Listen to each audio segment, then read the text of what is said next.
Boa tarde, então, gente. Bom dia. Começamos a gravação. A nossa aula de hoje, ela segue o nosso cronograma, né? Então, nós estamos em portas lógicas, sequenciais e contadores, tá? Mais especificamente, a gente vai focar em portas lógicas e sequenciais, tá? E o lab de quarta-feira agora vai ser um divisor de frequência, tá? Que nada mais é do que um contador. Tá? E aí na nossa próxima aula, essa nossa aula acho que ela não é muito comprida, ela é bastante direto ao ponto, tá? E a nossa próxima aula aí sim ela é bem focada em contadores, tá?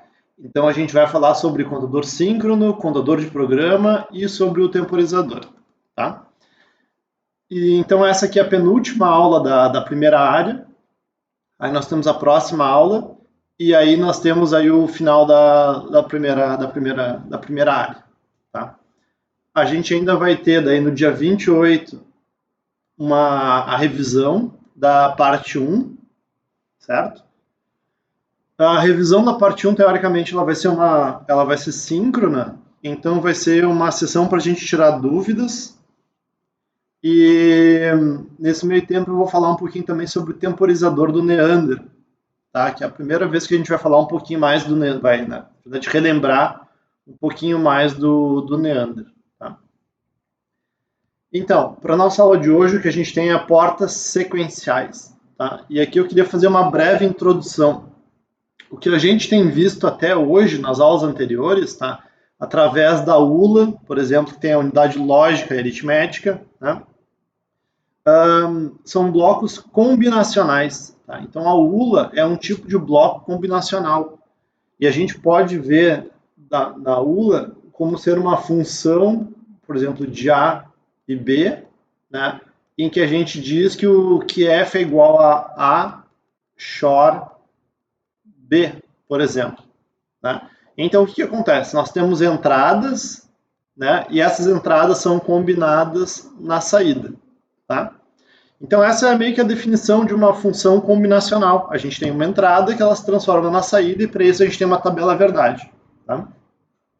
A diferença para o que a gente vai ver hoje, que são portas lógicas sequenciais, tá? É porque a gente vai introduzir um elemento de memória. Tá? Então, a nossa ideia aqui é, dentro dos nossos circuitos, colocar alguns elementos de memória. Tá? Por que a gente quer colocar elementos de memória? Tá? Principalmente para a gente introduzir estados no circuito. Tá? Então, o circuito, ele mesmo é capaz de setar um estado e, dependendo do estado em que ele estiver, ele vai ter uma resposta diferente. Tá? Então, a gente tem que introduzir essa questão de memória, tá? E é para isso que a gente tem essa primeira aula de hoje, que é portas lógicas sequenciais. Tá? A gente vai voltar a ver portas lógicas sequenciais, claro, aqui no contador, né? Porque o contador ele tem o estado, né? Que é qual a contagem dele atual para definir qual é o próximo número, tá? E a gente vai ver novamente aqui em FSMs, tá? Bem mais lá na frente da disciplina, tá? Que é uma parte extremamente importante, tá? Então aqui a gente vai ver máquinas de estados, síntese de máquinas de estados, máquina de estado do Neander, e aí, para as duas últimas aulas do semestre, construção de latches e flip-flops. Então a gente vai ver um pouquinho melhor como é que latches e flip-flops funcionam, tá? E a temporização deles, tá, gente? Então a gente vai ter uma introdução aqui nessas portas sequenciais e depois a gente vai ter realmente bastante aplicação para elas, tá bem? Então, a primeira coisa que eu queria falar para vocês aqui é uma introdução para a aula de hoje. Tá? A primeira coisa é, o que é um elemento de memória? Tá? O elemento mais básico de memória que a gente tem é um fio, certo? Fio reto. Se a gente pega o fio reto e liga no ground, por exemplo, ele vai ser sempre 0. Né? Se a gente tem um fio reto e coloca ele em VCC, ele vai ser sempre 1, nesse caso, né? 0 ou 1, tá? E lá nos primórdios era assim que se faziam memórias mesmo, tá? Ligava tudo no ground ou no VDD, puxava um fio e aí vocês têm um 1 ou um 0. Tá? Qual que é o problema disso? O problema disso é que, apesar da gente conseguir ler esses dados, a gente não consegue, digamos assim, escrever eles, né? Não eletricamente. Né? Durante a fabricação, a gente escreve 0 ou 1, mas a fabricação é o único momento em que a gente pode, de fato, escrever esses números. Né? Então, apesar de a gente poder usar fios como memória, eles não são exatamente ideais. Tá? Então, o passo seguinte que se fez em memórias foi o seguinte: ao invés de simplesmente pegar um fio, o que a gente fez foi, a gente pegou um inversor, tá? Por que o inversor é interessante? Porque ele tem aqui um VCC, né, gente? Então aqui ele tem aqui, por exemplo, uns 5 volts, e ele tem um ground também, né? Por quê? Porque ele é feito com 2 transistores, que nem a gente viu lá na aula passada, né? Então, se a gente pegar um inversor da seguinte maneira, né? Ele é um fio, sim, porém ele é um fio realimentado, né? Então, assim, a gente não tem desgaste elétrico, certo? Por causa de vazamentos de corrente, etc e tal, a gente tem uma fonte ligada nele, né? Que está constantemente renovando esse sinal. O problema do inversor qual é? Que se a gente coloca 0 na entrada, ele inverte a saída, né? Então, por exemplo, se eu pegar esse fio e ligar nele mesmo, eu tenho um problema aqui, né? Porque eu tenho 0 que vira 1, né? Esse 1 vai entrar aqui, que vai ser inverso de novo, vai colocar 0, certo? E aí, em resumo, eu vou acabar gerando uma onda, né? E eu não tenho um valor fixo. Então, isso aqui não me serve como memória, né?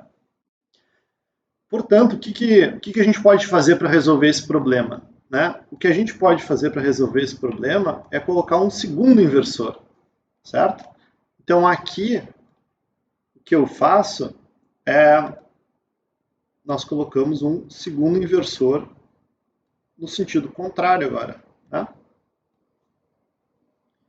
Certo, gente? Porque o que acontece agora? O meu 0 vai virar 1, né? E ele vai entrar como 1 aqui embaixo e vai sair 0. E o 0 entra de volta, né? E, consequentemente, eu tenho um fio, digamos assim, um pouco mais rebuscado, né? Porque agora esse nosso fio, ele não depende especificamente de a gente puxar um ground aqui, né? Ou a gente puxar um VDD para cá, né? E colocar algum valor, tá certo? Então, o que a gente faz aqui é o seguinte, nós podemos pegar aqui um transistor sozinho, tá? Então eu vou colocar um transistor aqui, certo? E aqui a gente coloca uma linha muito grande, tá? Que a gente chama de bit line, tá bem? E aqui, nesse meu transistor especificamente, tá? Eu chamo ele de endereço ou address, tá? Então, o que acontece é o seguinte, ó. Aqui na minha bit line, tá? Vamos supor que eu coloque o valor 1, por exemplo, certo? Ou seja, na minha bit line eu ligo ela em VDD, certo? Quando o meu endereço for igual a 1 também, tá? O que vai acontecer é que esse fio vai estar passando, tá certo? Porque aqui a gente tem um transistor do tipo N, né? Quando ele está em 1, ele está passando, tá? Então esse 1, tá? Ele entra nesse transistor e, né, e nesse caso específico, nada exatamente acontece, né? Porque aqui a gente tem 1 e aqui a gente tem 1. Tá? Agora, se ao invés disso eu colocasse um 0 nessa bit line, vejam o que acontece. O meu 0, deixa eu apagar só aqui. Este meu 0 entraria no lugar, né? A gente faz o caminho desse 0 para esse 1, correto? E aí o que vai acontecer é o seguinte, aqui eu tenho a minha fonte, né, que está jogando 1 para cá. E aqui eu tenho o meu 0, certo? Então, esse meu 0 vai brigar com esse 1, tá? Esses dois caras vão brigar entre eles, tá certo? A gente vai ter um curto aqui entre esse 0 e esse 1, tá bem? E, claro, o que for mais forte, o que tiver a maior tensão aqui, vai eventualmente ganhar, tá? Então, este 1, ele, eletricamente, né? Vamos colocar aqui assim, 5 volts, tá? 0, tá? O que vai acontecer é que ele estava lá em 5 e ele vai dar uma caída, certo? Por causa desse 0 que eu estou colocando aqui da bitline, por causa desse curto, tá? Quando ele cair o suficiente, o que vai acontecer é que esse transistor, esse inversor, vai pegar esse 1 ponto alguma, ou esse 0 ponto alguma coisa, essa briga entre 1 e o 0, e vai inverter ela para um 1, né? Quando esse 1 entrar deste lado aqui, aí sim eu realmente ganho e todo mundo aqui vai para 0. Tá? E ao colocar em 0, todo mundo estabiliza, certo? E no fim das contas, o que eu tenho é meio que um cabo de braço, um cabo de força, na verdade, entre a bitline e entre essa fonte, tá? Para a gente, de uma certa maneira, forçar um sinal aqui para dentro. Quando a gente força o suficiente, a gente consegue inverter essa célula, certo? E com isso, o que a gente faz é que a gente acaba escrevendo dentro dessa célula aqui. Tá? O que eu desenhei aqui, vocês já devem ter escutado em alguma vez, é uma SRAM, tá? Que vem de Static Random Access Memory. Tá? Vocês normalmente veem isso aqui em caches. Então, quando vocês falam, cache no meu computador tem 8 MB, por exemplo, tá? A gente está falando 8 MB de SRAM. Tá? A SRAM é uma memória extremamente rápida, tá? Ela só é um pouco custosa também. Tá? Outras coisas que a gente eventualmente vai ver é colocar um segundo transistor aqui e uma outra bitline, tá? Só que dessa vez uma bitline negada, tá? Com o mesmo endereço. Então, o que a gente faz é o seguinte, à medida que a gente coloca esse 0 desse lado, a gente coloca um desse lado também.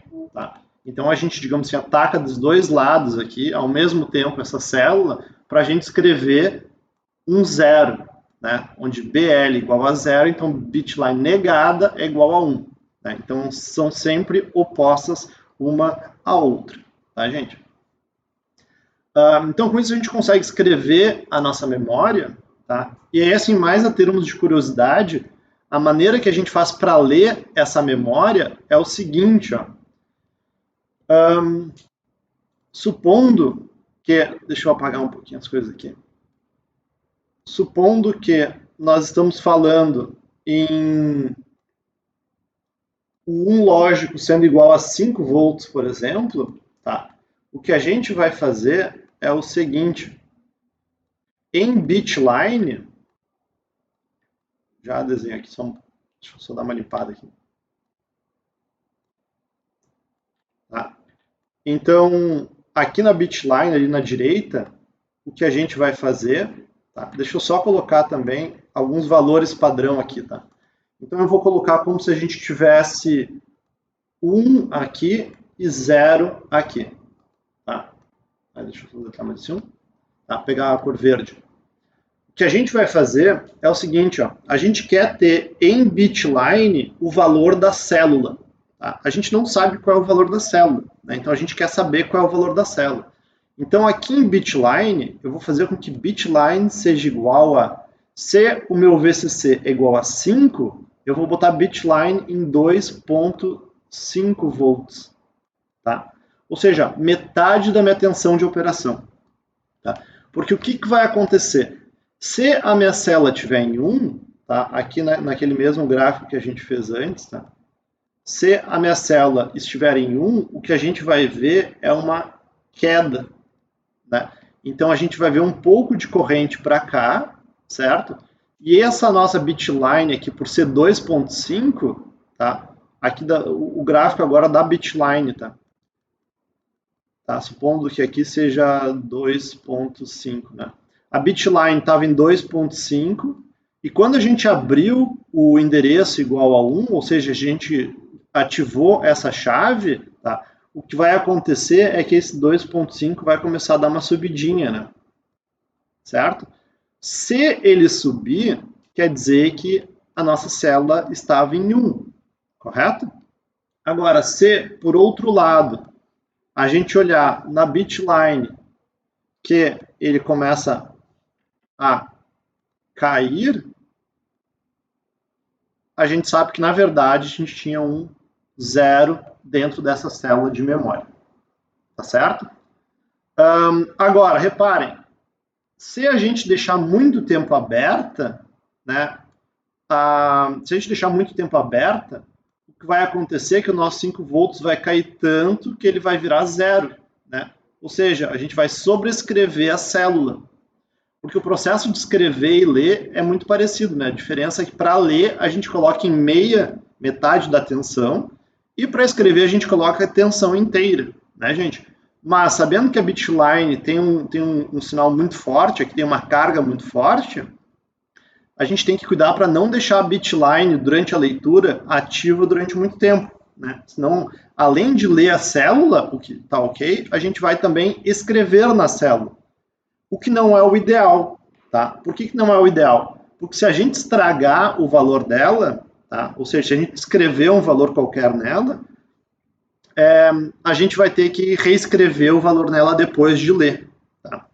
O que faz com que o tempo de leitura aumente consideravelmente, tá? Então, essa aqui é uma célula SRAM, tá? Mas acima de tudo, tá? O importante é esse centro aqui, tá?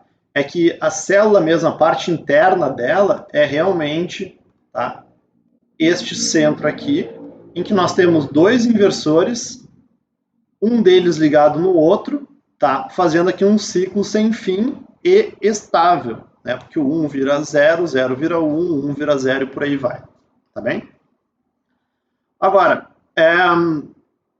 qual é os principais problemas, né? A gente tem que ter, claro, esse nosso endereço, que a gente sempre vai ter, tá? E por que a gente tem esse endereço, tá? Porque é raro a gente querer uma única célula dessas, tá? Então aqui a gente normalmente teria uma segunda célula dessas, né? Certo? Ligado aqui de novo, ligado na mesma bitline, tá? Ou seja, o acesso a essas duas células é igual, tá? A diferença é que a gente vai ter um outro transistor aqui, né? Também com ADD, certo? A diferença é que nesse caso o ADD seria negado, tá bem? Então, com isso aqui, com o ADD negado, reparem, quando o ADD for 1, a gente acessa essa célula aqui, né? Quando o ADD for 0, a gente acessa essa célula aqui de baixo, né? Então, o ADD, na verdade, ele liga as diversas células que a gente vai ter à bitline, tá? Se nós quiséssemos ter mais do que duas células, a gente teria dois transistores aqui, né? E a gente teria chamado ADD, aqui no caso seria o 1 e o ADD 0. Entenderam, gente? Quanto mais células a gente tiver aqui, tá? Mais transistores de passagem a gente vai ter para fazer a ligação da célula com a bitline, que é a maneira com que a gente faz para acessar a célula. Tá certo? Deixa eu abrir para perguntas. Alguma dúvida até aqui, gente? Qual a moral de uma célula de memória? Não? Ok. Então, vou deletar uns pedacinhos aqui, tá? E vou deletar mais uns pedaços aqui, a bitline. Eu vou deixar só a célula interna agora aqui, tá? Que é ela que me interessa um pouquinho mais. Voltando um pouco, então.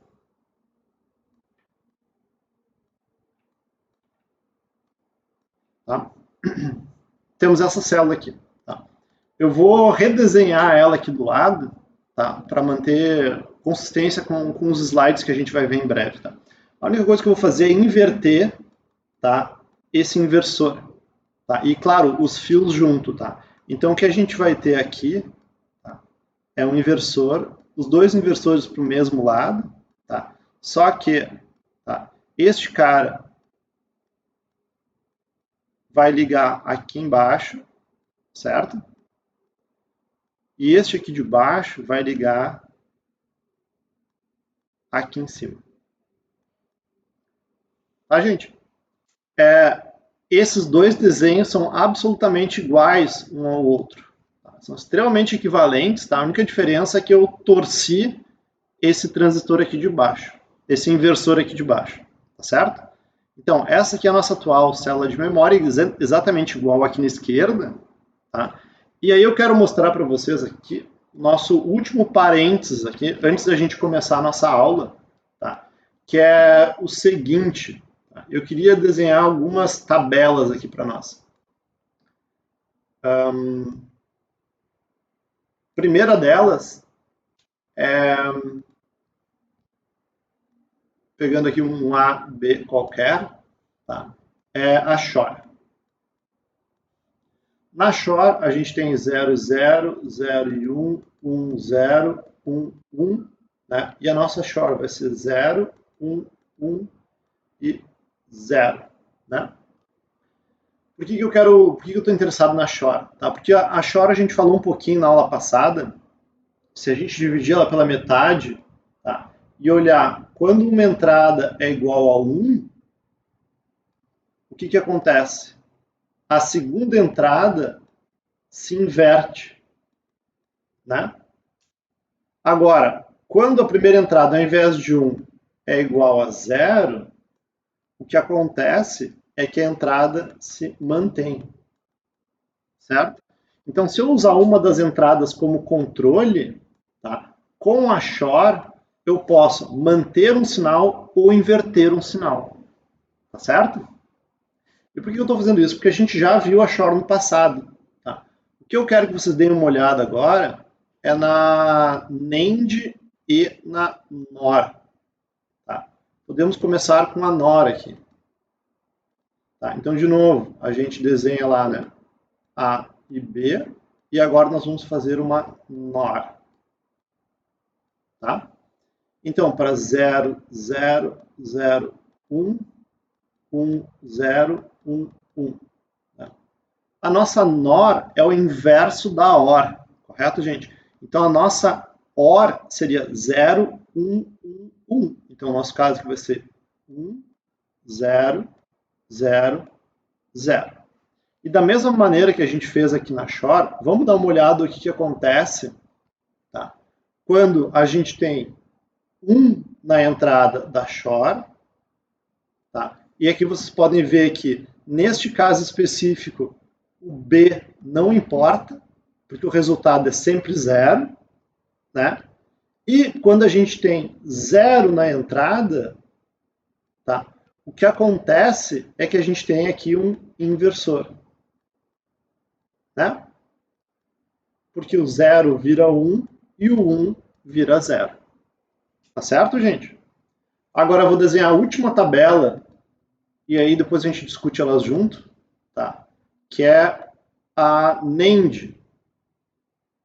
A NAND a gente já viu no passado, ela é relativamente parecida com a OR, tá? Porém não muito. Né? Elas são similares, mas elas não são inversas. Tá?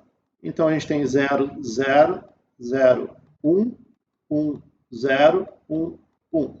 Né, gente? Então, na nossa NAND, vocês podem pensar na AND e depois inverter ela. Né? Então, o que a gente tem aqui? Se fosse uma AND, nós teríamos 0, 0, 0, 1. Né? Então, o que a gente tem aqui é 1, 1, 1 e 0. Tá? E fazendo a mesma análise que a gente fez antes, tá? Vocês podem ver o seguinte, ó. Quando a gente tem 0 e 0 na entrada, B não importa, é sempre 1. Né? Parecido com a NOR, né? Só que o contrário. Né? A NOR, quando a gente tem 1 e 1, B não importa e a saída é 0. A NAND, quando nós temos 0, 0, ou seja, o contrário da NOR, né? B também não importa, porém a saída é 1, que também é o contrário da NOR. Né? Já quando a gente tem 1 e 1, tá? O que nós temos é uma inversão também. Né?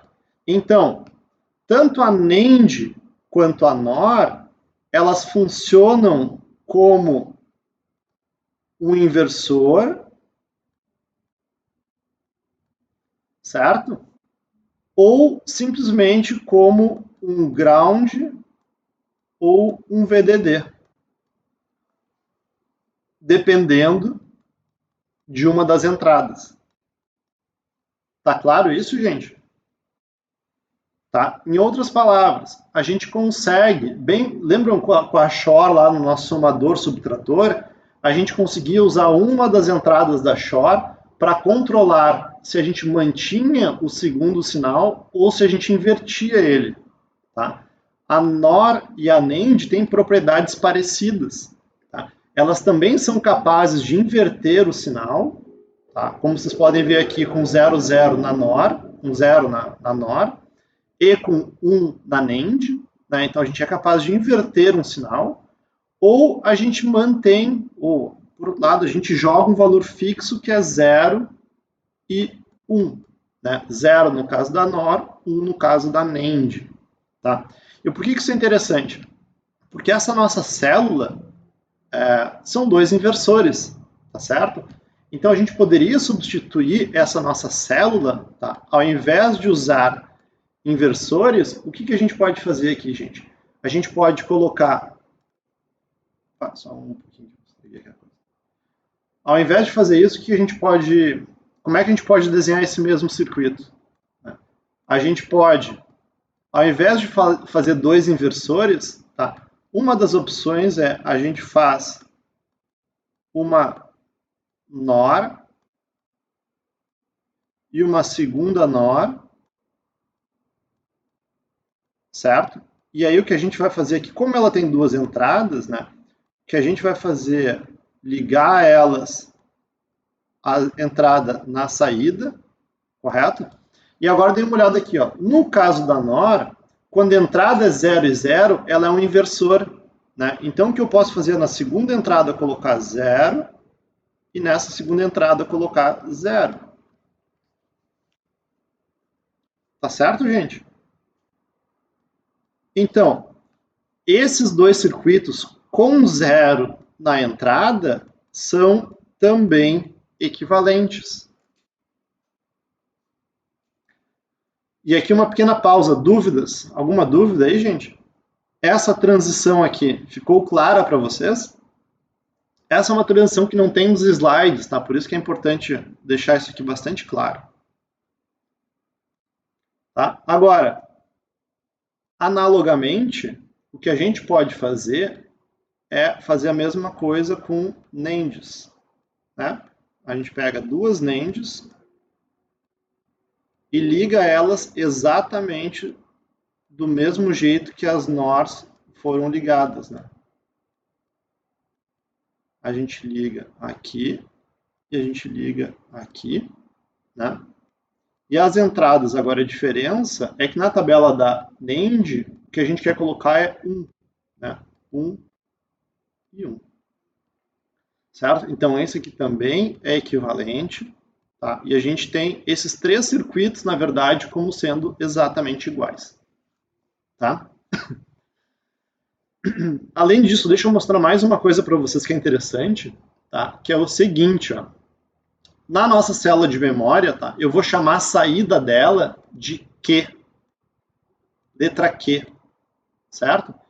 Este Q, supondo que ele seja 1, né? Este cara aqui embaixo vai ser 0, né? Porque reparem, o 1 é invertido para 0.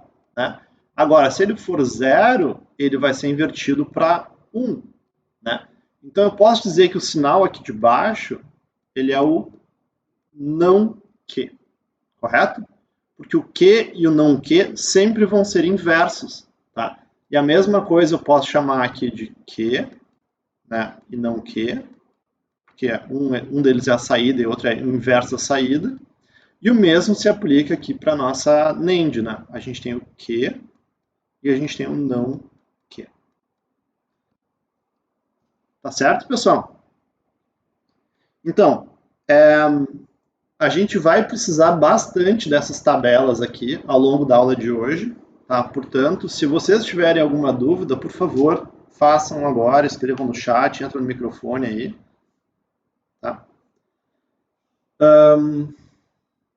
Senão vamos dar sequência para a nossa aula mesmo daí, tá? Deixa eu me fazer uma pergunta para mim mesmo, então. Tá. Se esses circuitos são equivalentes, por que a gente está interessado nas NORs ou nas NANDs? Já que esse circuito aqui claramente é menor do que esses dois, né? A diferença, tá, pessoal, é que nós temos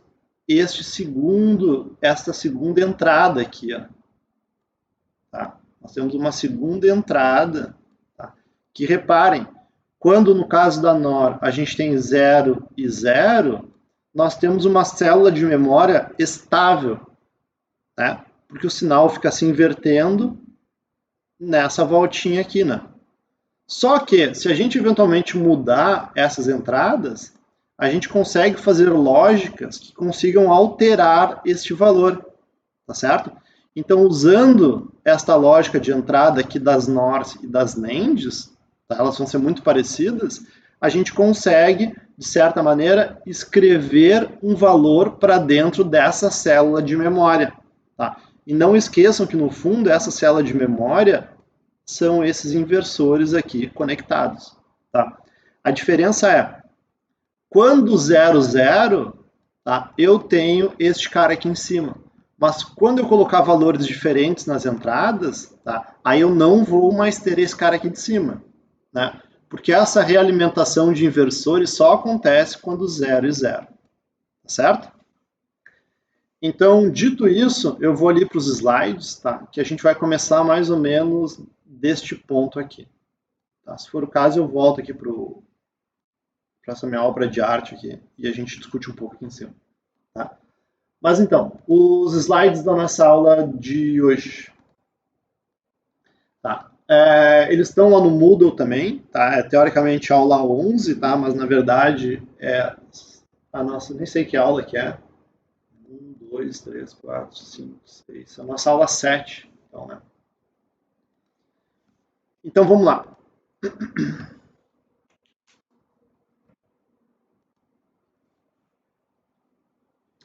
Tá? Latches e flip-flops, por enquanto, isso não significa nada para vocês. Tá? E a gente começa aqui no mais ou menos lá onde eu parei no PowerPoint. Né? A gente tem aqui, então, duas NORs. Tá? A gente tem aqui que e não que, certo? Então, a única diferença é que ela está meio que invertida, né, gente? O que está embaixo e o não que está em cima, tá? E vamos lá fazer alguns desenhos, então. Como eu tinha comentado com vocês, quando a gente... Deixa eu pegar um outro ponto de caneta. Quando a gente coloca 0 e 0, né? Quando a gente coloca 0 e 0, este valor fica retroalimentado, né? Se inverte, vem para cá, esse desce, se inverte, vem para cá, e fica todo mundo estável, né? Ou seja, a célula de memória está parada e nada acontece. Tá? Agora vamos ver o que acontece quando a gente muda um valor. Tá? Então, ao invés de 0, eu vou colocar 1, tá? Aqui em cima. Tá, gente? Então, reparem, nós tínhamos 0 e 0, né? E aí, se eu voltar aqui nós temos uma NOR, né? Então, olha só, nós tínhamos 0 e 0, portanto, 1, correto? Nós tínhamos aqui 0 e 0, né? Então, nós tínhamos aqui na saída, tá? Aqui a saída a gente tem que chutar um valor específico, por quê? Como a gente está retroalimentando, a gente não sabe exatamente o que a gente está retroalimentando, tá? Então, o que acontece é o seguinte, se aqui nós tivéssemos, por exemplo, 1 e 0, né? Esse 1 sobe por aqui e vem aqui, né? Nós teríamos 1 e antigamente o 0, 1 e 0 dá o quê? Dá 0 na saída, né? 0 com 0 dá 1, estava todo mundo estável. Correto, gente? Agora, quando eu mudo para 1, este cara aqui, tá? O que a gente passa a ter? Nós temos 1 e 1 na nossa NOR, tá? E 1 na nossa NOR, como vocês podem ver, significa 0, certo? Então, a gente vai manter este 0 aqui, tá? O 0 desce com 0, o R continua em 0, né? Então o 0 com 0 na NOR vai dar 1, o nosso circuito está estável. Ou seja, basicamente, nada mudou, certo? Agora, deixa eu apagar essa transição aqui em cima, e eu vou fazer essa mesma transição embaixo, agora. Tá? Aqui está todo mundo estável, né? 1, 0 aqui, 0 aqui em cima, 1 aqui. Tá? E eu vou fazer a transição aqui para 1 agora. Tá? Agora, o que aconteceu? A gente tem 1 e 0 na nossa NOR. Tá? Então, o que vai acontecer é que este 1 aqui, tá? Ele vai forçar um 0 neste cara. Tá? Deixa eu até colocar em outra cor. Vou usar a caneta. Então, ele vai forçar um 0 para cá, né? Porque a gente tem 1 e 0. Tá? Esse 0 vai transformar este 1 em 0, e esses dois zeros vão transformar este cara em 1. Né? Então, e este 1, claro, vai girar, transformar este cara em 1, né? Mas 1 e 1 continua sendo 0. Tá? Então, o que acontece é, quando a gente coloca 1 no R, tá? No R, que é casualmente o nome que a gente deu para este cara aqui, a gente força 0 no Q, certo? Como esse circuito aqui ele é espelhado, né, a gente pode trocar o Q e o R por S e não Q, tá? O que vai acontecer quando eu colocar quando eu colocar 1 aqui de volta, né, gente, é que a gente vai ter 1 e 0, tá?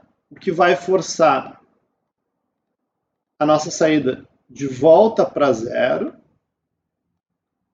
Esse 0 vai retroalimentar aqui e vai para 0, né? E a gente vai ter 1 e 0 aqui jogando este cara para 1, que vai voltar aqui e trocar este cara para 1. Né? Então, o que acontece é que quando a gente coloca 1 no S, tá? A gente acaba forçando um 0 para cá e o 1 para a saída. Certo? Então, o que acontece aqui, tá, gente? É essa tabela que a gente vê aqui na direita. Quando o R e o S são 0, tá? Deixa eu até corrigir aqui. O que a gente tem é Q e não Q. Tá? Ou seja, quando R e S são 0 e 0, que nem a gente viu lá no Paintbrush, o que a gente tem é que os sinais se mantêm. Tá? Então, se a gente tinha 1, a gente continua com 1. Se a gente tinha 0, a gente continua com 0. Tá? Esse tinha 1, continua com 1. Tinha 0, continua com 0. Tá? Em outras palavras, o sinal anterior se mantém. Tá certo? Deixa eu, inclusive, colocar aqui. Tá? Agora, então assim, ó, em outras palavras, quando a gente tem R igual a 0 e S igual a 0, a gente tem a manutenção do valor de Q e não Q. A gente nem sabe qual é o valor de Q e não Q, tá? Mas a gente sabe que ele vai se manter. Tá? Por que ele vai se manter? Que nem a gente discutiu aqui, né? A gente vai ter esses inversores nesse loop infinito, né? Por causa disso aqui, né, gente? 0 e 0, então, consequentemente, está tudo girando aqui dentro, sem olhar para as entradas, tá? Que é o que a gente vê, né, gente, nessas duas linhas aqui. Tá? Aqui em 0, 0, e a gente também vê isso aqui em 0, 0. Agora, o que acontece no caso da NOR, né? Quando ao invés de 0 e 0, a gente força um numa das entradas, né? No caso desse 1, claro, vamos ver ali na NOR então, tá? No caso da NOR, quando a gente coloca um 1 em uma das entradas, o que acontece é que não importa o valor de B, a gente tem 0 na saída, correto? Então aqui, quando a gente coloca um 1 numa entrada, no caso da S, né, a gente força um 0 na saída dela, né? Então o S, colocando 1, a gente vai forçar para cá um 0. Né, gente? Então é isso que a gente vê. O S, ele força um 0 no não que. Então a gente pode ver que o não que está forçado em 0, tá? E claro, esse 0 vai girar aqui para baixo, tá? E a gente vai ter um 0 com o que? Com 1. Né? Desculpa, com 0 ainda, né? Então a gente vai ter 0 e 0, correto? E esse 0 e 0 vai manter estável aqui o nosso Q igual a 1, que é o que a gente vê aqui, tá certo? Então o que acontece? Quando a gente coloca valor 0 e 1 ou 1 e 0, tá? Por que eu digo que 0 e 1 e 1 e 0 são iguais? Porque se a gente pegar esse circuito, né, e dividir ele na metade, ele é espelhado, né? Certo? A diferença é que o S está para não Q, assim como o R está para Q. Né, gente? Mas aqui tudo é espelhado. Então, quando a gente tem 1 e 0, ou 1 e 0, né? Por exemplo, S igual a 1, R igual a 0, ou S igual a 0 e R igual a 1, né? O que a gente vai ter é a mesma coisa, só que do outro lado. Tá? Então, quando a gente tem 0 e 1, tá? Ou seja, o R igual a 0 e o S igual a 1, a gente vai ter o Q em 1 e o não Q em 0. Agora, se a gente coloca os valores inversos, a gente vai ter os resultados inversos também. Tá certo? Então, em outras palavras, tá? O que a gente pode ver é que o 0 mantém o valor, certo? Mas o 0, então, mantém o valor que estava antes, tá? O S, ele força 1 na saída Q, tá? A saída Q é a nossa saída e o não Q é a saída inversa, né? Então, o S força o 1 na saída, tá? E o R em 1, que é esse caso aqui, tá? O R força um 0 na saída. Tá? Então, o que a gente chama o S0, na verdade? Tá? A gente vai chamar o S e o 0 e o R de set, porque ele seta Q, tá? E o reset. Certo? Então, quando S é igual a 1, né, ele joga o valor... Opa, desculpa. Não é pra cá. Ele joga o valor 1... Deixa eu só apagar tudo isso aqui.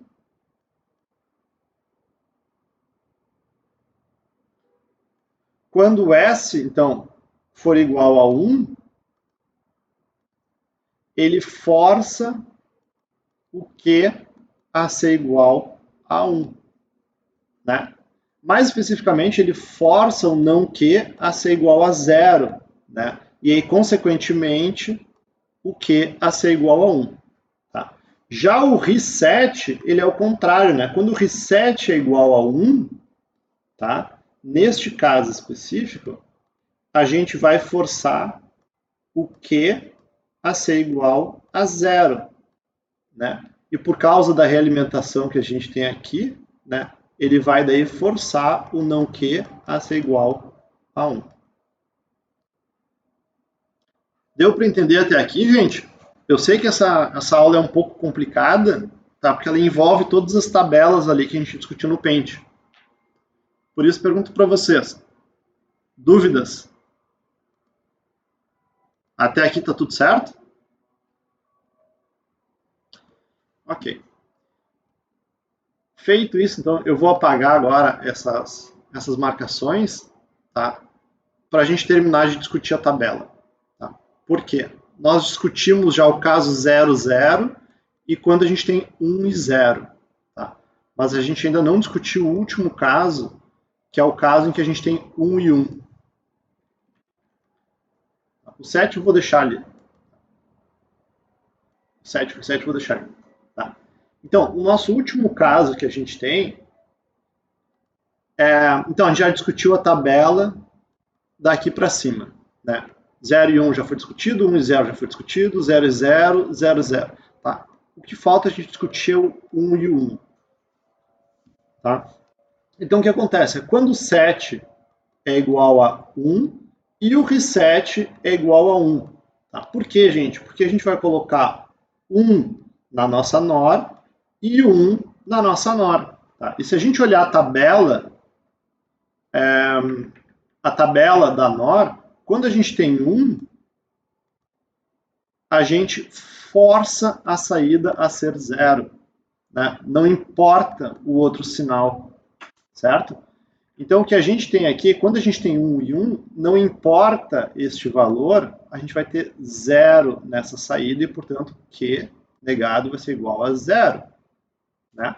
Esse 0 vai girar até aqui, mas, de novo, ele não importa, porque a gente tem 1 e, portanto, essa saída também é 0. Né? Que vai girar até aqui para ser o 0, mas, de novo, ele não importa. Então, o que acontece é que Q vai ser igual a 0 e não Q vai ser igual a 0. Tá? E por que isso é um problema? Porque isso quebra a nossa definição de Q e não Q. Né? A gente está dizendo que não Q sempre vai ser Q negado, né? Mas os dois sendo igual a 0, isso nos dá o problema de que isso não é mais verdade. Né? Então, o que acontece é que para R igual a 1 e S igual a 1, a gente tem um problema, né? Que o Q e o não Q não estão sendo respeitados. Tá? E é por isso que no let set reset, tá? Ou reset set, RS, SR, como vocês quiserem chamar, tá? Esta linha aqui em que o R e o S são igual a 1 não pode acontecer. Tá? Em outras palavras, ela é proibida de acontecer porque ela quebra a relação Q, não Q. Tá certo? Vocês podem ver aqui que eletronicamente a gente não consegue, assim, simplesmente com isso aqui, resolver esse problema. Né? Então a gente passa para o nosso usuário e diz para o usuário, você não pode usar S e R dessa maneira. Tá? O que é um problema, né? Porque o usuário eventualmente vai usar dessa maneira. Tá? Então, a gente simplesmente diz que a entrada 1 e 1 para set e reset é proibida. Tá? E se vocês pensarem, realmente não faz sentido vocês setarem e resetarem ao mesmo tempo essa nossa célula sequencial. Né? É como se vocês estivessem dizendo que ela ao mesmo tempo tem que ser 1 e tem que ser 0. Isso não pode acontecer. Né? Então, gente, pergunto mais uma vez, dúvidas?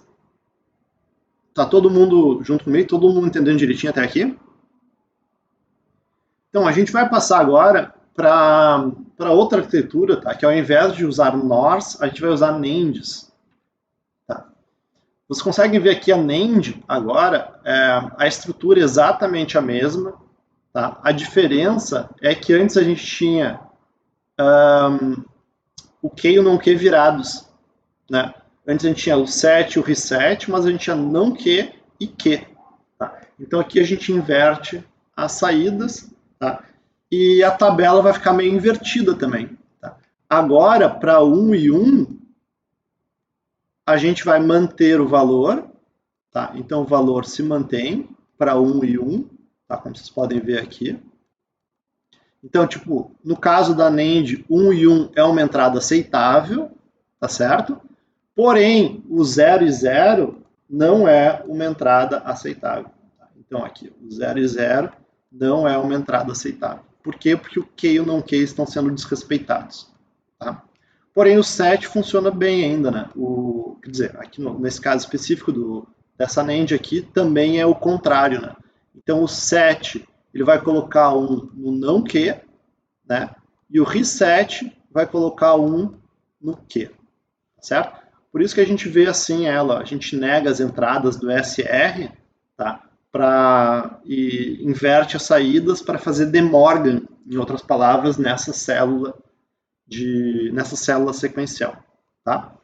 Mas assim, ó, independente das entradas e das saídas, tá? Eventualmente negando as entradas e as saídas, a gente tem o mesmo funcionamento para a célula. Tá? Então, em outras palavras, o nosso let SR ou RS, tá? Tanto usando NANDs quanto NORs, são equivalentes em funcionalidade. Tá? Só talvez tenha que inverter as entradas e saídas para eles serem equivalentes também, em termos da ordem das entradas e saídas. Né? Então, o que a gente faz, gente? Aqui a gente volta, então, para as NORs. Tá? Então, a gente está lá no primeiro slide. Tá? Se eu não me engano, os slides eles variam um pouco entre usar NORs ou NANDs. Tá? Mas o que a gente faz, então, é o seguinte. Ó. Reparem que o nosso R e o nosso S continuam aqui. Tá? Mas o que a gente faz agora, tá? Para a gente de fato fazer o nosso let controlado, tá? A gente coloca um sinal de controle. Tá?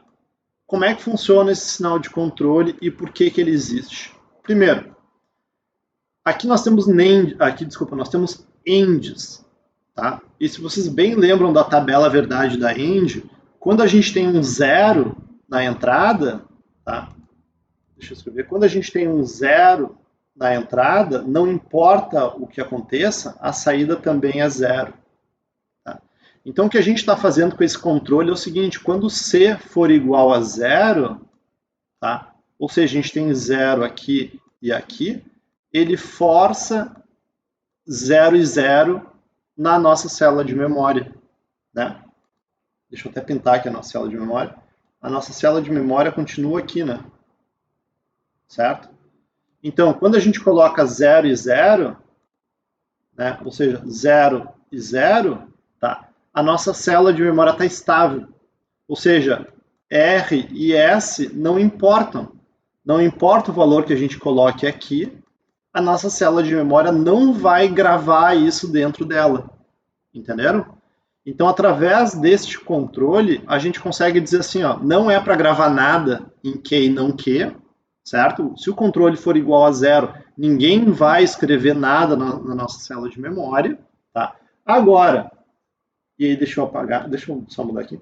Se C for igual a 1, tá? O que o 1 faz na nossa end? Ela diz, olha, cara, isso aqui não importa, vai passar este cara para cá. Então aqui a gente vai ter R, tá? E com 1 aqui a gente vai passar o S, e a gente vai ter S.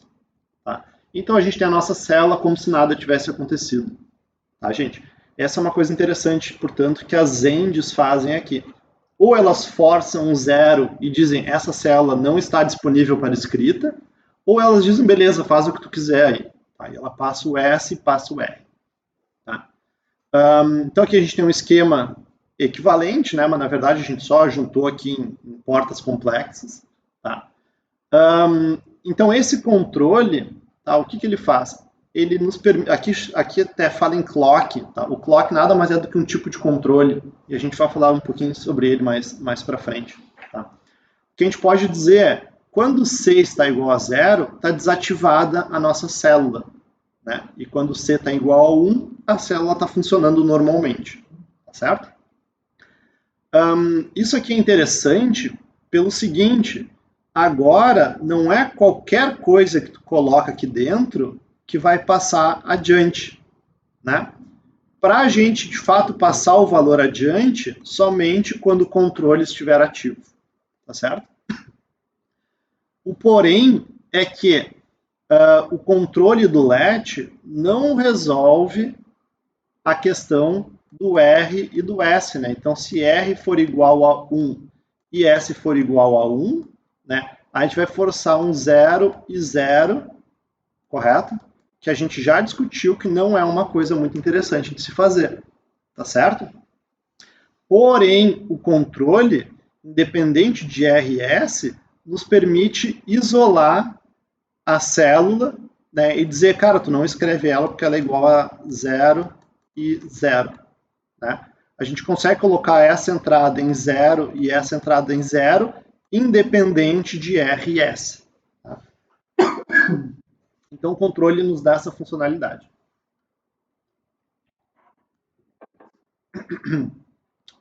A mesma ideia das NANDs, tá? Só que as NANDs, como aqui a entrada é inversa, a gente tem que colocar NANDs também no controle.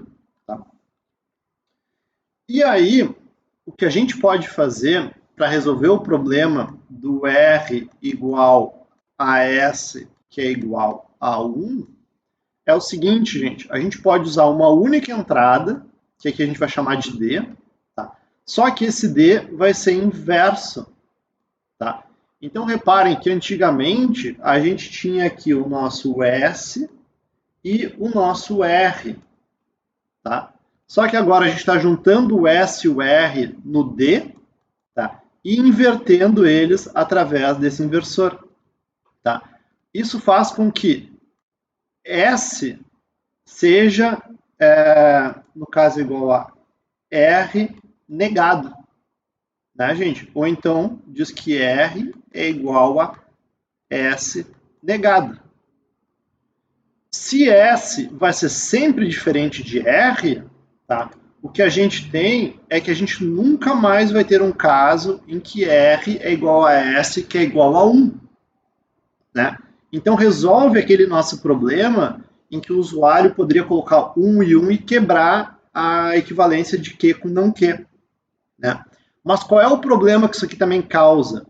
Ele também faz com que R, né, nunca seja igual a S e igual a zero. E reparem que R e S igual a zero, a gente gostava disso aqui, né, porque ele mantinha a célula estável, correto, gente? Mas é aí que entra o controle, tá? Por quê?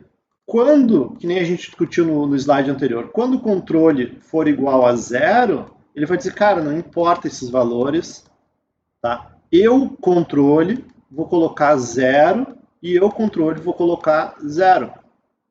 Né? E tendo 0 e 0, a gente sabe que o Q e o não Q vão ficar estáveis.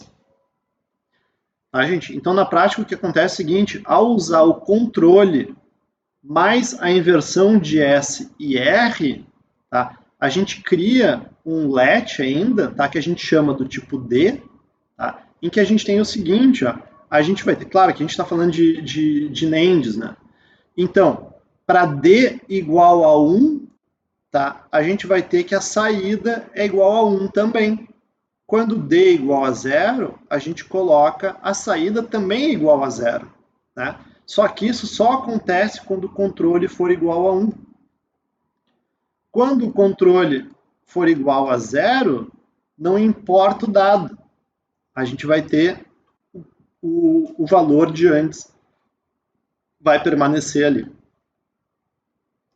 Deu para entender então, gente? A gente naturalmente, né, tem duas, nesse caso aqui, duas NANDs a mais e um inversor a mais. Tá? Então a gente tem uma célula que é um pouco maior do que a outra que a gente tinha discutido. Né? Mas agora a gente tem um único sinal de entrada, então ele fica relativamente simples, né? Porque quando a gente coloca o 1 vai para a saída, né? Quando a gente coloca 0, o 0 vai para a saída. Né? Então a gente tem que Q, a gente tem que Q tem uma ligação direta com o D. Né? Se a gente botar 1, a gente tem 1, se a gente colocar 0, a gente tem 0. Né? Agora, com maior prioridade do que o próprio D, a gente tem o controle. Quando o nosso controle for 0, né, o que ele vai fazer? Ele vai dizer, cara, não importa este valor, não importa este valor. Né? A gente tem 0 e 0, portanto, a nossa célula vai se manter estável porque o controle tem prioridade total sobre ela. Né? Então, quando o controle for 0, ninguém mexe na célula. Quando o controle for 1, aí quem manda na célula é o D. Tá, pessoal? Então, essa aqui é a definição padrão aí do nosso latch do tipo D. Tá? E o latch do tipo D, claro, ele é interessante porque ele resolve o problema da entrada, né, não permitida do SR. Tá? Dúvidas? Deixa eu voltar no slide. Alguma dúvida com relação aqui ao nosso latch do tipo D? Até aqui vocês estão entendendo bem, tá claro? Ok. Então, a gente... Ah, peraí. Tem uma dúvida ali? Tu quer perguntar alguma coisa?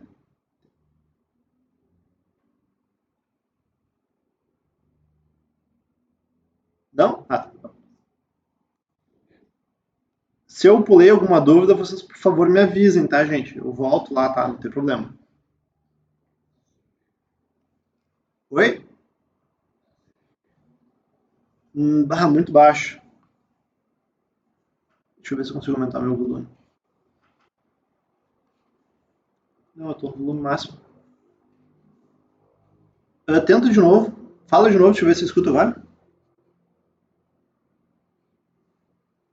Tá, pode ser.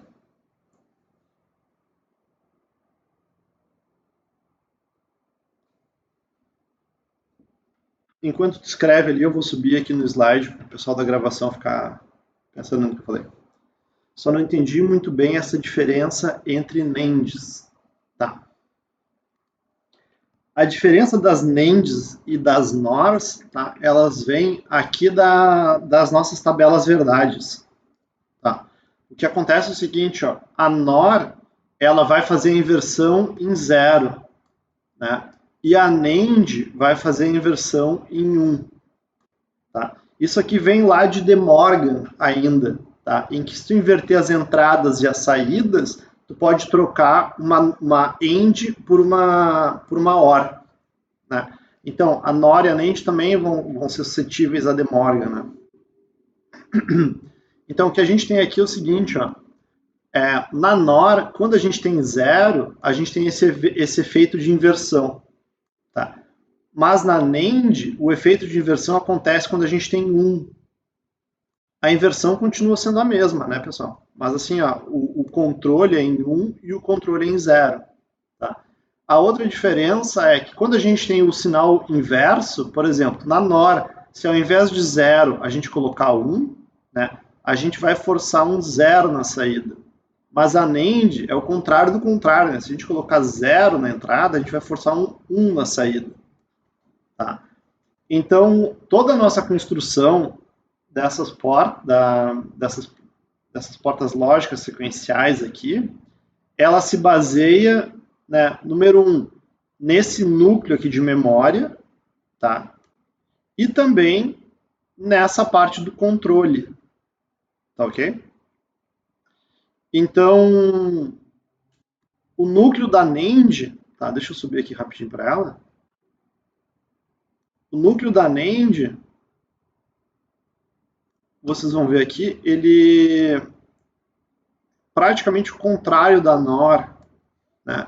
Então, assim, ó, quando a gente tem 0 e 0 na NAND, a gente tem o nosso problema de saída. Mas no caso da NOR, o nosso problema de saída acontece no 1 e 1.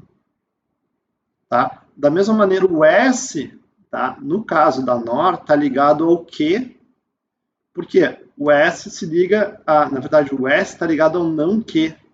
Né? Agora, se a gente pegar na NAND, desculpa, o S está ligado direto no Q, porque as saídas estão invertidas.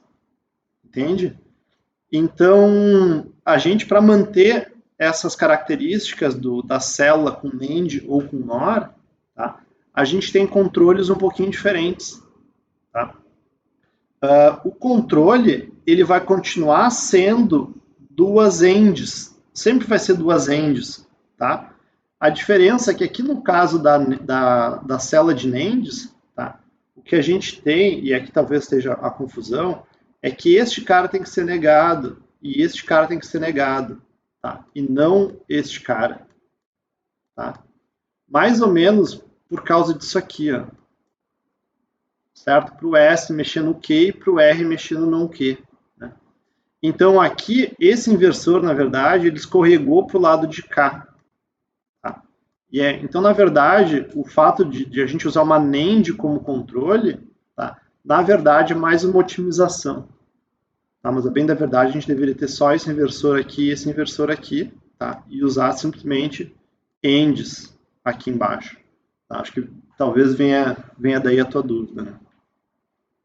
Tá? Mas o funcionamento do controle é o mesmo. Tá? O controle ele funciona em cima de uma AND, né? Em que se o C for 0, ele força a saída ser 0. Né? E essa bolinha ou esse inversor aqui, casualmente, ele fica melhor aqui do que aqui na entrada. Né? Tá? Então vamos lá para o nosso próximo problema, né? Então a gente tem aqui embaixo, aqui o slide até ficou meio tosco, tá? A gente tem aqui o nosso D, né? E o nosso Q, correto? Então a gente tem um let do tipo D, né? A gente tem aqui o nosso controle, que está tudo certinho, tá? E o que a gente está vendo aqui, tá? Nesse desenho, tá? Já é um circuito em que a gente tem dois lets. Então esse aqui é o let número 1, esse é o let número 2, tá? E claro, esse circuito está bem simplificado, mas vocês podem ver como sendo dois estágios, tá? A gente primeiro coloca, deixa eu mudar agora a cor, a gente primeiro coloca o valor 1 aqui dentro, tá? E o que a gente gostaria de fazer é gravar esse 1 aqui dentro só, tá? E só e unicamente no let 1. A gente não quer que esse 1 venha para o let 2, pelo menos não nesse primeiro momento, tá certo? Agora, o que acontece é o seguinte, ó, pessoal, quando a gente ativa o controle, tá? E aqui a gente pode já até falar de clock, tá? Por quê? Porque esse controle C, ele vai pilotar ou ele vai controlar todos os LEDs do nosso circuito. O ideal é que a gente tenha um único controle para todas as memórias do circuito, tá? Isso a gente vai ver um pouquinho melhor porque depois, tá? Quando a gente falar um pouco mais de circuitos síncronos. Então, a ideia é que tenha um único controle para todas as memórias, tá? Mas o que acontece? Quando eu ativo esse controle, tá? Eu automaticamente ativo este segundo controle, né? Então, o que o controle diz? Cara, o D passa lá para o Q1, né? Eu estou dizendo Q passa para o Q1, correto? Então, quando eu coloco o C do controle ligado, ou seja, igual a 1, o meu D vai andar até o Q1, certo? Agora, se eu deixar o meu C tempo demais ligado, o que vai acontecer é que além de vir para o Q1, ele vai vir até o D2 e vai chegar lá no Q2. Entenderam? Ou seja, quando eu ativo o controle dos meus LEDs, os LEDs começam a passar gente e ninguém se importa mais. Enquanto eu conseguir jogar para frente, ele vai jogando para frente.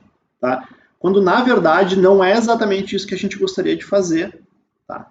Especialmente quando a gente tem um caso que nem nesse slide aqui. Tá? Em que a gente tem, aqui vocês podem ver como se fosse um LED. Tá?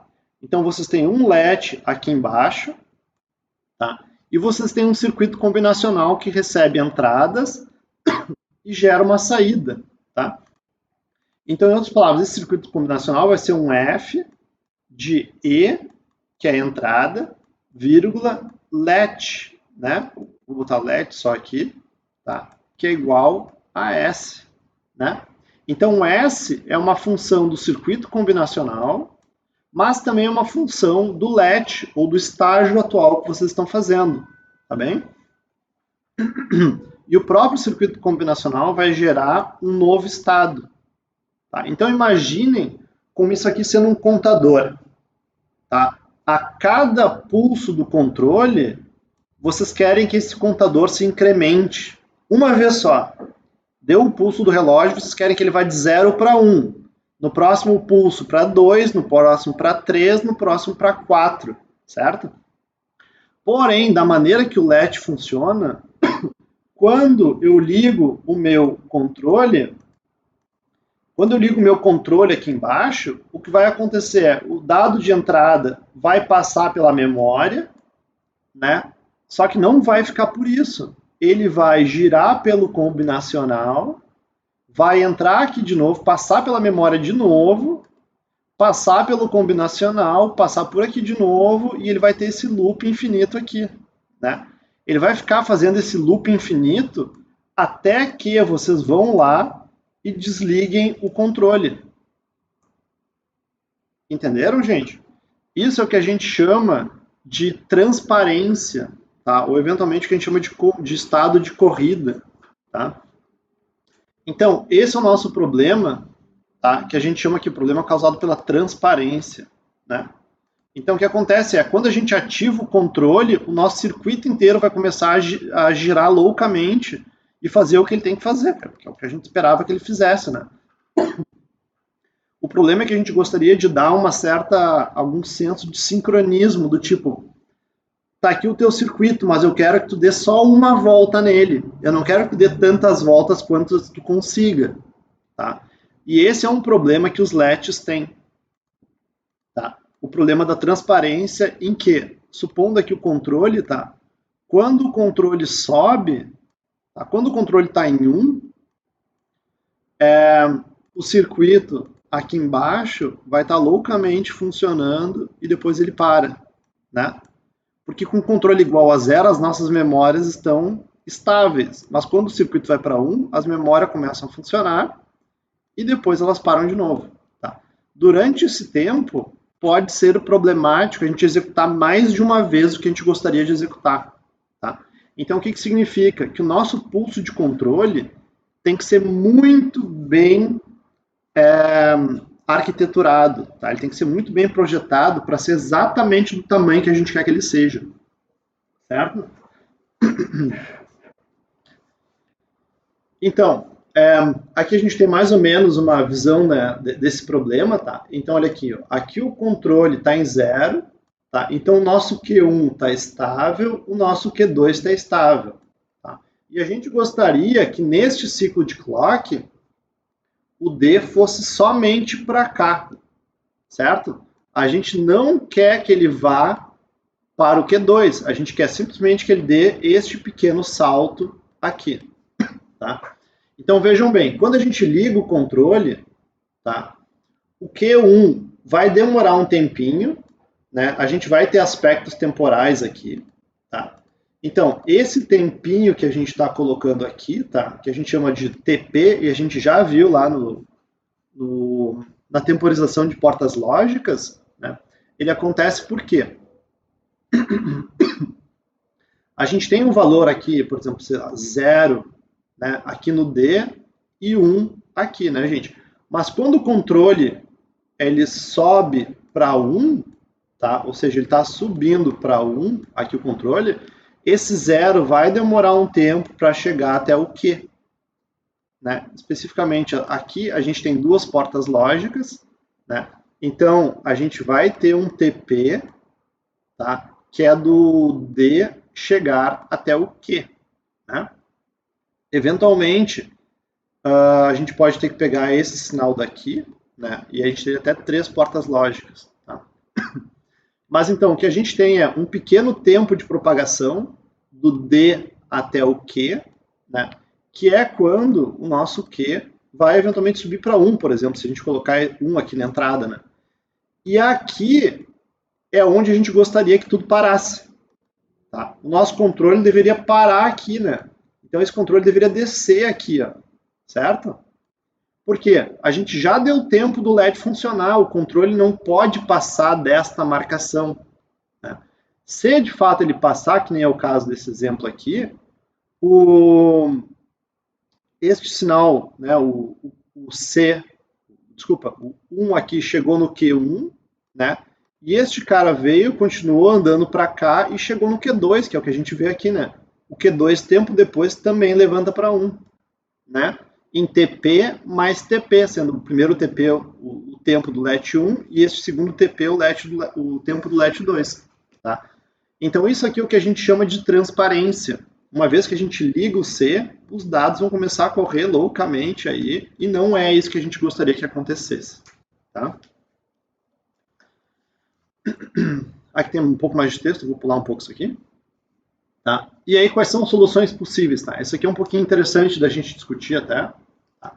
A primeira opção que a gente tem é, não controlar todos os LETs com o mesmo sinal. O que significa? A gente tem vários sinais de controle, um para cada LED. Tá? Então vocês imaginem a gente ter aí milhões de sinais de controle num circuito. Tá? Não é uma opção viável. Tá? Não tem como.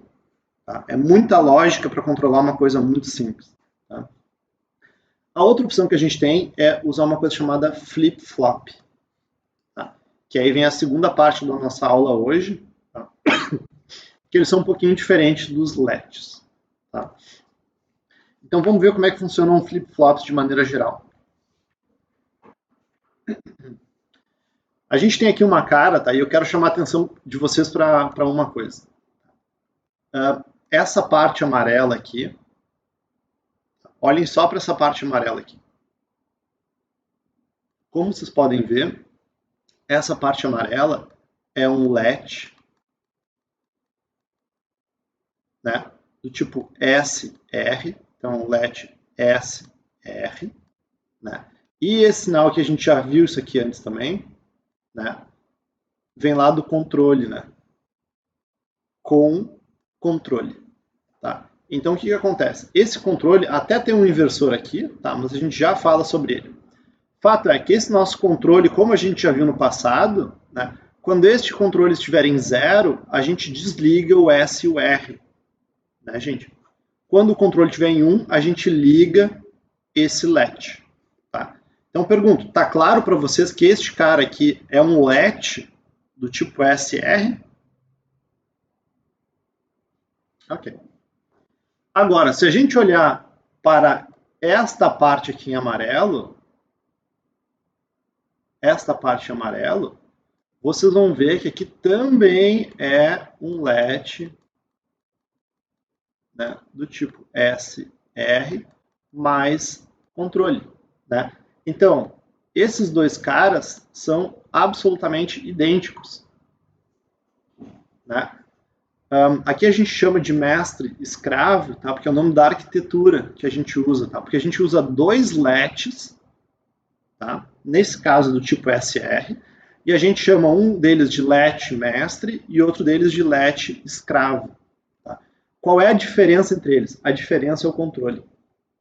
Tá? Então o que acontece é, um deles, e aí eu vou tentar usar duas cores aqui, ele recebe o controle, né, gente, do jeito que o controle é.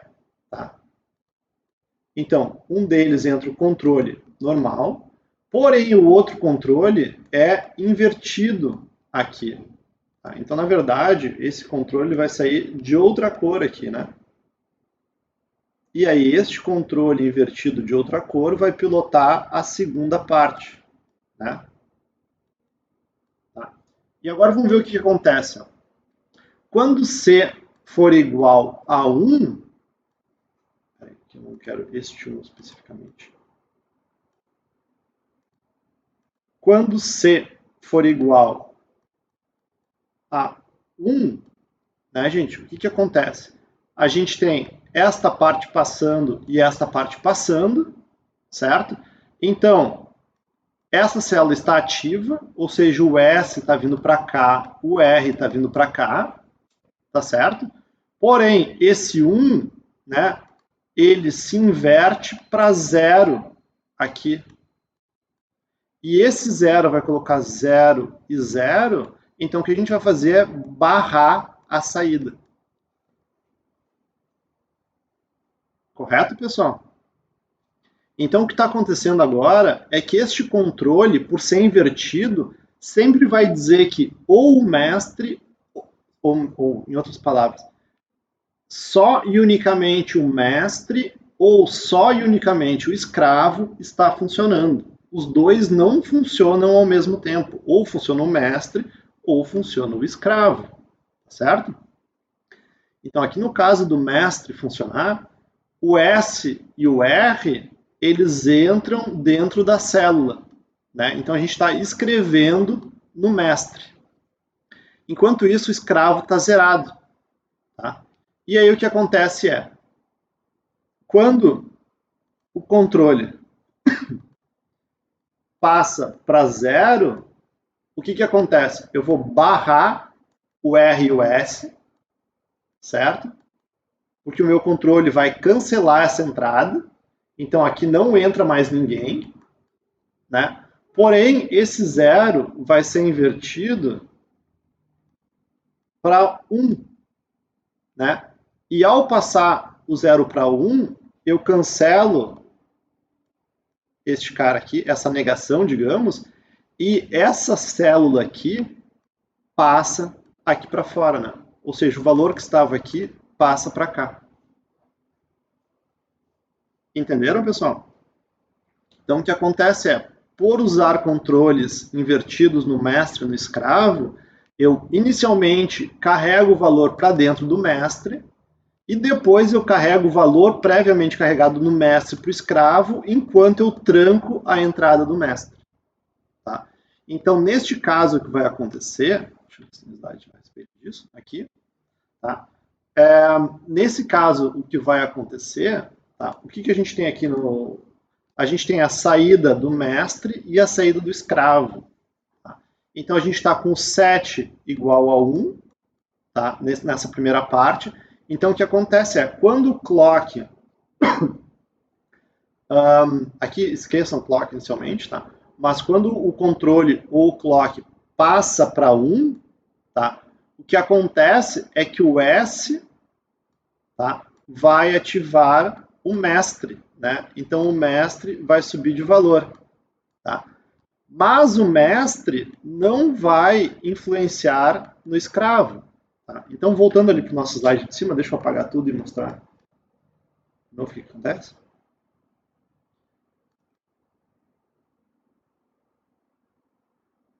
Então, um segundinho. Que está bom assim. Então, o que vai acontecer é o seguinte, ó, quando o clock vai para 1, tá, esse S vai ativar o QM, né? Então, em outras palavras, esse clock foi igual a 1, né? Então, este cara igual a 1 e este cara igual a 1 diz, o S vai pilotar o QM, né? Que é o que a gente vê aqui, ó. O clock foi para 1, então o S vai ativar o QM. Então o QM foi para 1. Tá? Mas, se a gente olhar para o QS durante esse tempo inteiro permanece parado. Né? Porque enquanto o controle estiver em 1, tá? Enquanto o controle estiver em 1, este cara vai estar em 0, este vai estar em 0, este vai estar em 0, então esta parte vai estar fechada. Né? Então o QM ele vai chegar até aqui, ó, mas daqui ele não passa. Da mesma maneira, o QM negado vai chegar até aqui, né, mas daqui ele não passa. Tá certo? Porém, esses valores estão prontos. Tá? Eles estão prontos e não só prontos, como eles estão girando aqui nesse loop que a gente discutiu lá no início da aula. Né? Quando o controle desce, tá? Então, quando o controle desce, as coisas se invertem agora.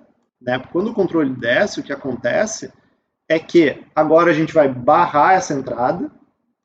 Então, o controle vem aqui e barra essa entrada. Né? Porém, ao mesmo tempo, ele vai pegar o valor lá de QM que estava parado aqui e vai passar adiante para fora. Da mesma maneira, vai pegar este cara e passar adiante para fora e, naturalmente, essa ligação, né, vai passar a funcionar com o novo valor de QM. Tá? Então, é isso que a gente tem aqui, tá, pessoal? Quando o clock ele desce de volta, tá, o que a gente vai ver é que o valor de QM, deixa eu subir aqui de volta, o valor de QM, né, vai passar para o Q slave, né, o Q de escravo, que é este cara aqui. Então, passa para cá. Tá? E aí, aqui a gente tem a gente muda o S e o R. Tá? Então, nessa parte aqui a gente tem todo o fluxo. Tá? E agora a gente inverte o S e o R, tá? Para mostrar o fluxo contrário. Né? Quando o controle sobe de novo, a gente acessa... desculpa, o R ativa o mestre. Né? E quando o controle baixa, tá? O mestre, que acabou de descer depois de TP, né? Aqui a gente tem TP, ele ativa de novo o QS e o QS desce. Tá? Então, gente, esse é o funcionamento básico do flip-flop. Tá? De maneira geral, se a gente quiser fazer um flip-flop do tipo D, é relativamente simples. Né? A gente coloca um inversor aqui no R, né? E chama este cara de D. Tá certo? Então ele simplesmente sai funcionando aí. Tá? Então, gente, aqui tem os exemplos que a gente já falou. Tá? A gente ainda tem mais alguns slides, tá, sobre outros tipos de flip-flops agora. Tá? Aqui tem cascateamento, tem outras coisas, tá? Mas a nossa aula de hoje ela para por aqui. Tá? Lá mais para frente, a gente vai discutir outros tipos de flip-flop. Tá? Por hoje, a gente está interessado no flip-flop do tipo SR, que a gente já viu, e o flip-flop mais comum, que é o flip-flop do tipo D. Tá? Então, são esses dois caras aí que a gente está interessado. Tá? A nossa aula de hoje ela fica por aqui. Tá? Tem mais slides depois, mas como eu comentei com vocês, a gente vai voltar a ver outros tipos de flip-flop só lá mais para frente na disciplina. Tá? Então, paramos por aqui. Tá, a nossa aula termina aqui. Eu abro para perguntas de novo. Alguém gostaria de fazer alguma pergunta no chat ou a gente tenta microfone, se for o caso. Se não, eu logo paro a gravação de agora e aí eu passo para a nossa aula prática. Tá, que eu vou fazer o segundo, nosso laboratório. Nem lembro que laboratório é. Nosso Lab 4, né, que é o divisor de frequência. Então, pessoal, perguntas? Dúvidas? Não? Então, eu vou finalizar a gravação e daqui a pouco eu vou começar do laboratório.